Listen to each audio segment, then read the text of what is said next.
여러분 안녕하십니까? 내외방송 뉴스입니다. 우리나라 청소년의 10명 중 결혼을 반드시 해야 한다고 생각하는 청소년은 3명에 불과한 것으로 나타났습니다. 한국청소년정책연구원은 오늘 이와 같은 내용이 담긴 2023 청소년 가치관 조사 연구 보고서를 내놓았습니다.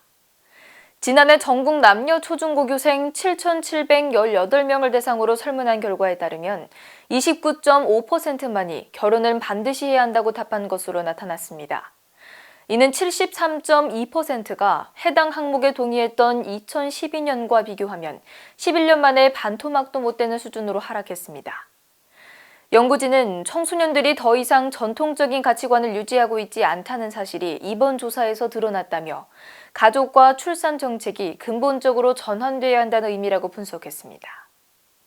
지난해 세계 각국이 지출한 국방비가 2조 2천억 달러, 한화 약 2,930조 원으로 전년보다 9% 늘어난 것으로 나타났습니다.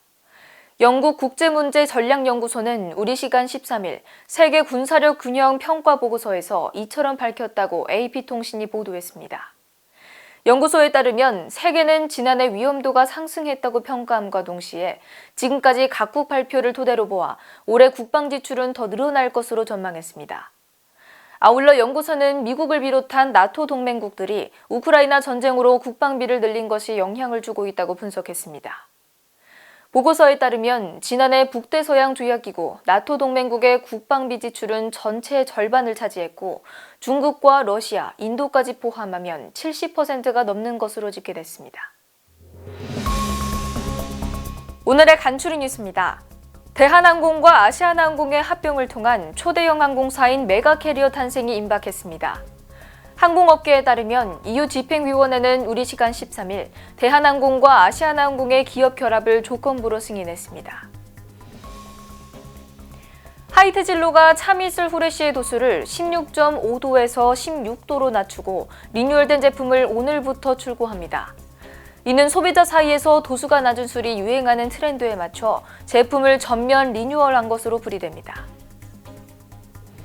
문화체육관광부와 청와대재단이 지난 10일 설날에 청와대 누적 관람객이 500만 명을 돌파했다고 오늘 밝혔습니다.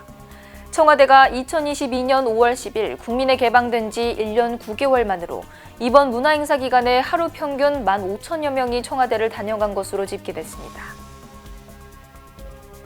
한국 수영의 황선우 선수가 세계선수권대회에서 금메달을 목에 걸었습니다. 황선우는 우리 시간 14일 카타르 도하 어스파이어돔에서 열린 2024 국제수영연맹 세계선수권대회 경영 남자 자유형 200m 결승에서 가장 먼저 들어왔습니다. 빠른 뉴스 행복을 주는 내외방송 차이스더입니다. 안녕하십니까, 차이스더입니다. 내외방송의 더 많은 영상을 보고 싶으시다면 오른쪽에 있는 구독하기 버튼을 눌러주시기 바랍니다. 알림 설정까지 완료하시면 영상이 올라오는 즉시 확인하실 수 있습니다. 저희 내외방송을 시청해주셔서 정말 고맙습니다.